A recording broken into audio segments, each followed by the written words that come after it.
Info terbaru di ASN News kali ini soal perbedaan PPPK khusus dan umum. Cek dulu sebelum resume.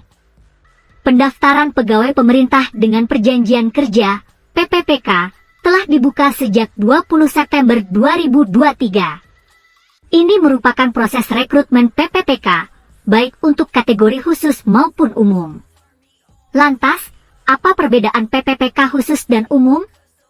Simak penjelasannya agar tidak salah mengikuti pendaftaran PPPK khusus dan umum. Perbedaan PPPK khusus dan umum. Pengadaan formasi PPPK sudah termasuk untuk pelamar khusus maupun umum.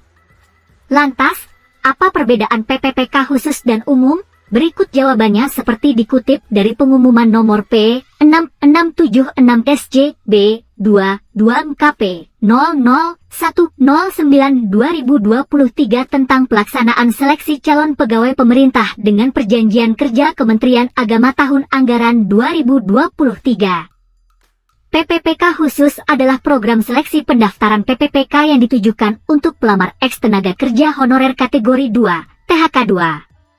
Ex-THK2 adalah pelamar yang terdaftar dalam pangkalan data, database, ex-THK2 pada Badan Kepegawaian Negara, BKN, dan pernah melamar pada instansi pemerintah tempat bekerja saat mendaftar. PPPK khusus juga merupakan program seleksi pendaftaran PPPK yang ditujukan untuk pelamar tenaga non-ASN. Tenaga non-ASN adalah pegawai yang melamar pada instansi pemerintah tempat bekerja saat mendaftar dan memiliki pengalaman kerja paling sedikit 2 tahun secara terus-menerus pada instansi pemerintah yang dilamar. Sementara PPPK umum adalah program seleksi pendaftaran PPPK yang ditujukan untuk pelamar umum, yaitu yang merupakan pelamar yang tidak termasuk dalam kriteria pelamar khusus. Kendati begitu, kedua jenis pelamar tetap dapat mengikuti proses seleksi PPPK 2023 dengan syarat sebagai berikut. Warga negara Indonesia, WNI, yang berkeinginan dan memenuhi syarat sesuai peraturan masing-masing instansi seperti formasi, jabatan, dan lainnya. Usia minimal 20 tahun dan maksimal 1 tahun sebelum batas usia tertentu pada jabatan yang akan dilamar sesuai dengan ketentuan peraturan perundang-undangan. Tidak pernah dipidana dengan pidana penjara 2 tahun atau lebih.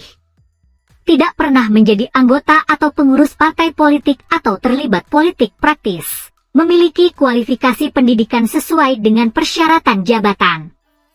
Memiliki kompetensi yang dibuktikan dengan sertifikasi keahlian tertentu yang masih berlaku dari lembaga yang berwenang untuk jabatan yang dipersyaratkan.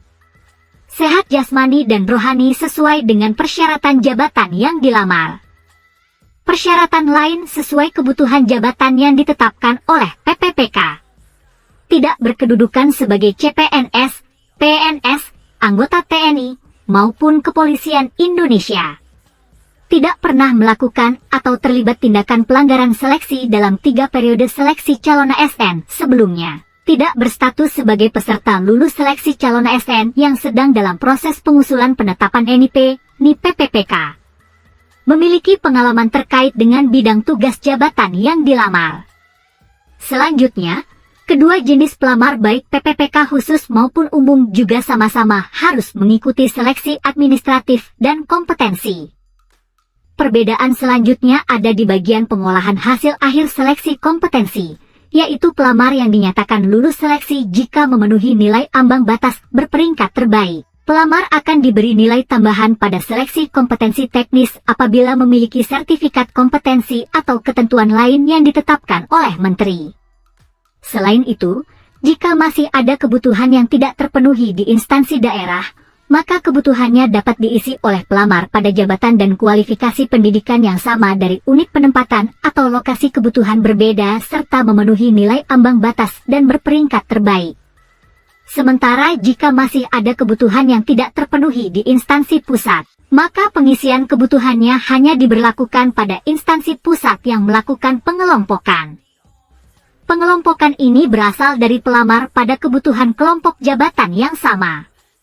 Artinya, kesempatan untuk PPPK khusus, baik ex-THK2 dan non-ASN, dapat lebih besar ketimbang PPPK umum.